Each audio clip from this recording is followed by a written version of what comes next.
Hello to our colleagues and partners of Gulf Coast Community Foundation. This is Laura Hubner. I am both an Invest in Incredible consultant with Gulf Coast Community Foundation, as well as an independent human resources consultant. Our webinar today that I'm sharing with you, the content is best practices and policies for a remote workforce. This is one of 4 HR-centric webinars that we're sharing with our community. Gulf Coast Community Foundation is committed to supporting all of our organizations through this really challenging and unique time. We know we're doing the best we can to help you lead and navigate your employees and your organizations with different and new ways of working. Before I get into the content, though, I really wanted to take a moment and share an insight, an aha moment that I had. Those of you that have taken some of my training programs in the past know that I spent my last 20 years with Cadbury Schweppes businesses across North and South America predominantly. During that 20 years, there were a few years where I was a senior HR person for our IT organization that covered North and South America, as well as being the senior person to establish a shared business services center. During that period, we did a significant amount of outsourcing, remote work, virtual work. And so in preparation for this webinar, I pulled out some of my old programs and practices. And then obviously I was starting to update them and look for current guidance and so on. That being said, I suddenly had this aha moment because I realized, you know what? These don't really apply because this is not business as usual. This is not a normal, typical business or organization situation with employees opting or hoping to work at home. This is emergency telecommuting at home. And so that really shaped the content of the rest of this webinar, because what I've done is hopefully provided to you some simple tips and clues and guidelines on how to manage through with your employees being remote during this time of crisis and during what will ultimately be a temporary period of time. I want to take a moment, a quiet moment actually on this slide. And what I'd like to ask you all to do is to take a minute and read through the quote on this slide. So for those of you that don't know Gartner, Gartner is considered to be one of the best practice organizations in the world in terms of IT support. And the gentleman that from this quote is the chief of research in the HR practice. And it was reading this quote that gave me my big aha moment, because this is not business as usual. You'll hear me talk a couple times during the webinar that it is time for us to lean into flexibility. This, again, not typical work situation. So our agenda is going to cover, let's dive into the agenda right now.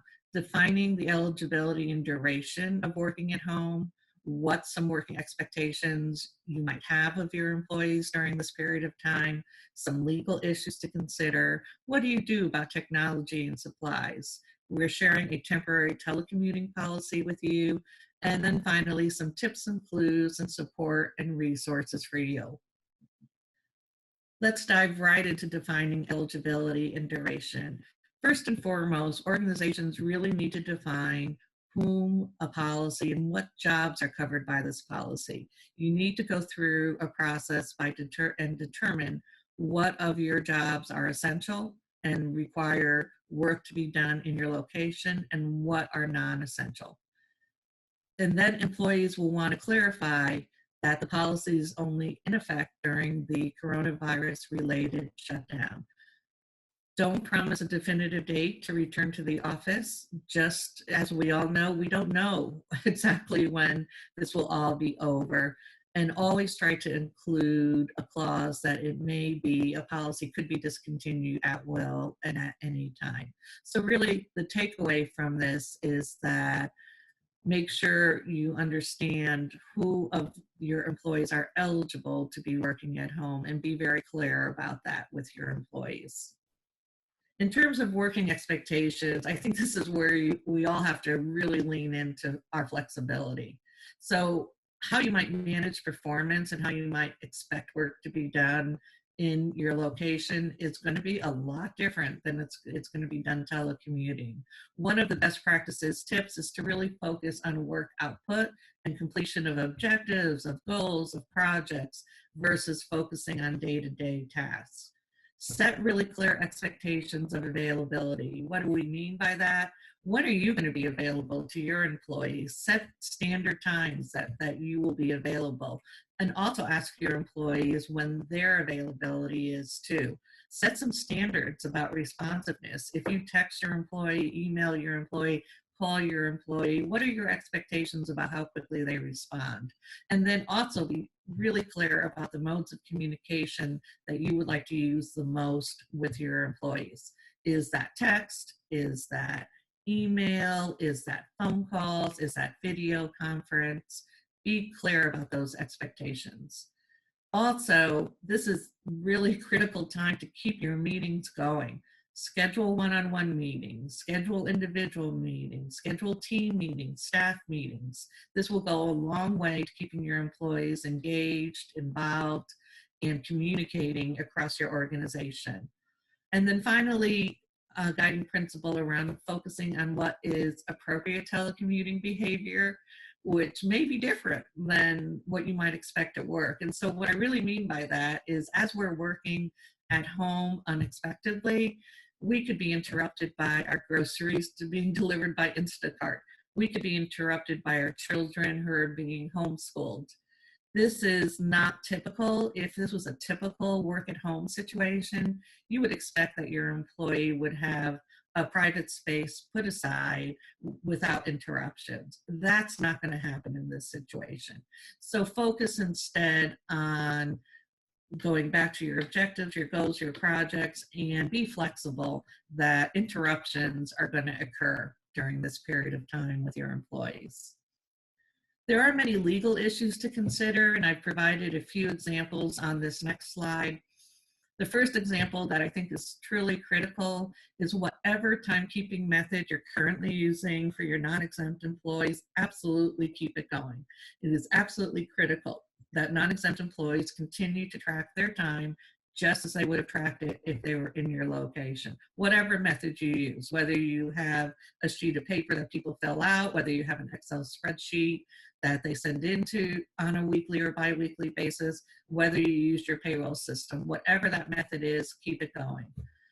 Keep an eye out for the Americans with Disabilities Act. During this time of illness, your employees may require some more thought around reasonable accommodation. So keep an ear and eye out for Americans with Disability Act. And then the third point that I'm sharing with you today is injury sustained by an employee in a home office location, as long as it's in conjunction with their regular work activities, is still covered by your workers' compensation policy. The burden of proof is going to be on the employee to demonstrate to your insurer that the injury or the illness was directly connected to their work, but workers' comp still applies.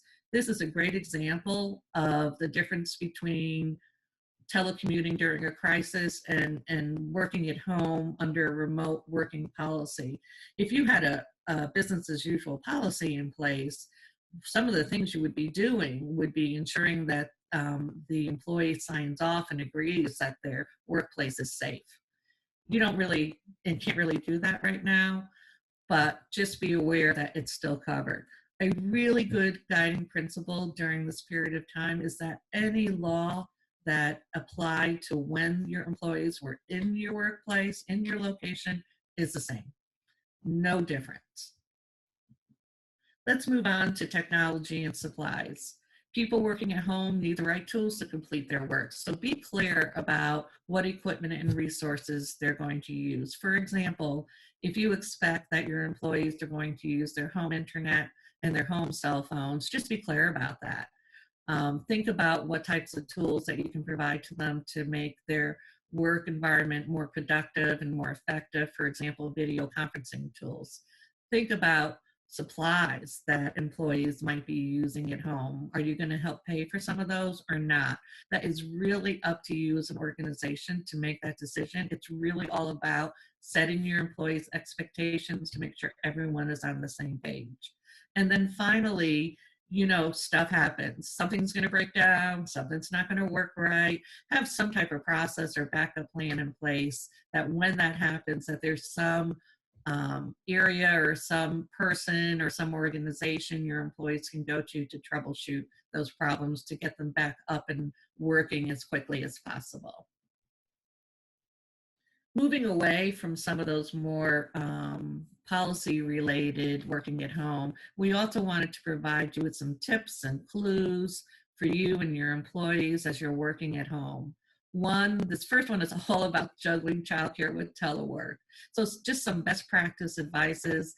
Think about your children as a little bit like your employees. Schedule meetings with them, schedule check-ins, schedule projects. How this will help you as a teleworker is then you will generally know what periods of time that you have that you can focus on your own work because they will hopefully be busy doing other things. Remember that learning takes many forms. Helping your children, helping you do a recipe that's complicated, helps with learning measurement, helps with all kinds of different skills. So learning takes many forms. Let it go. What do we mean by let it go? All of your typical habits and the way you might have worked at home when your children were in school is just not going to happen right now. Just accept it and move on. Plan out meals and snacks. Remember, you are not alone.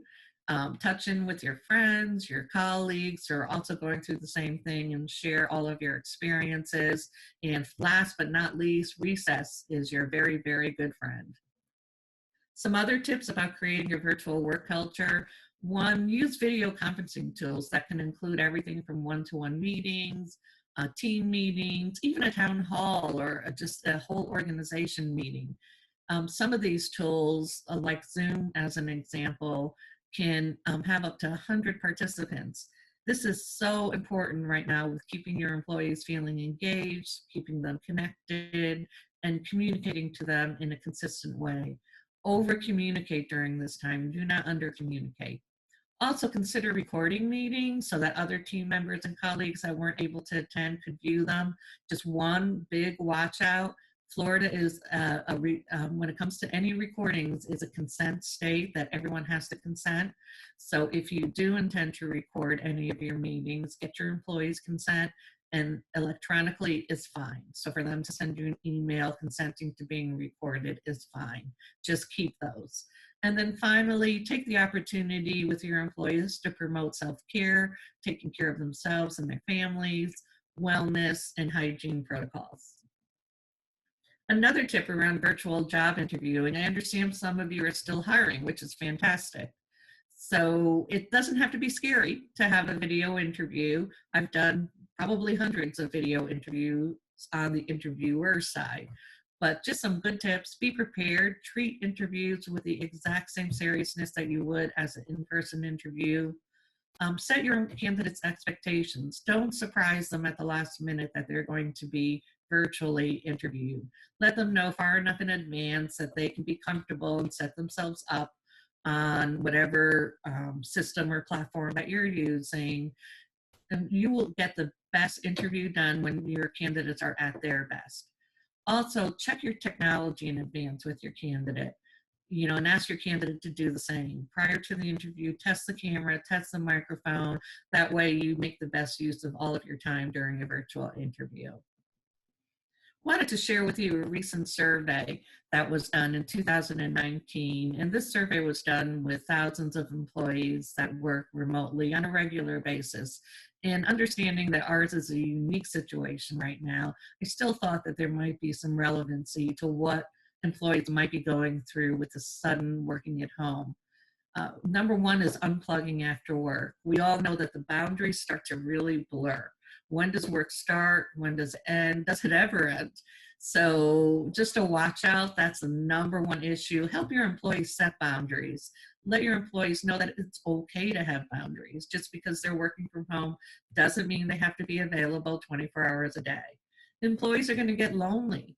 in terms of working at home. They're going to miss the collaboration and the communication, and it's a spontaneous type of collaboration and communication that goes on, not the planned. So, just acknowledge that that is going to be something that your employees are going to miss. And then obviously there's going to be a lot of distractions at home, as I mentioned earlier. I mean, these other areas are slightly less urgent. So with that as a backdrop, I wanted to share with you 12 ways to stay productive while working from home. Number one is all about building a healthy daily routine. This is absolutely critical to teleworking. Maintain healthy work hours, set priorities, start and end your day with a routine, set frequent break times. It's okay. Take a break for lunch, take a break for coffee, get up, walk around. Set a dedicated workstation to the best you can and set some ground rules around your workstation. The second area is taking care of your physical and mental well-being. Stay active, exercise whenever possible. Do some yoga moves, take a walk at lunch. Set your desk and chair for your posture and your height. You are going to be spending so much more time in front of your desk at home. Make sure that it is good for your body. Maintain your breakfast and lunch schedule. Don't skip meals. And hey, let's stay positive. We're all in this together.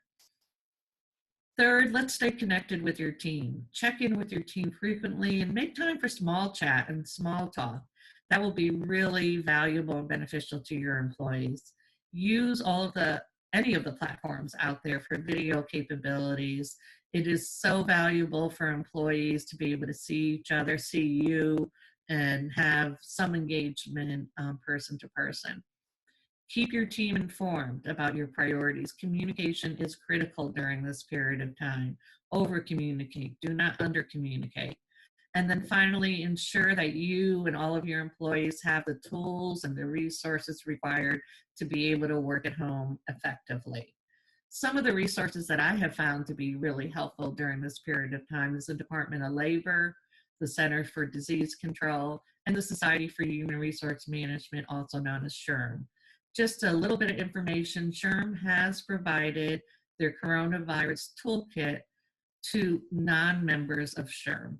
So please take advantage of that. Go on their website, which is here on the slide, and see what types of tools and practices and policies that they're making available to those of you that aren't members.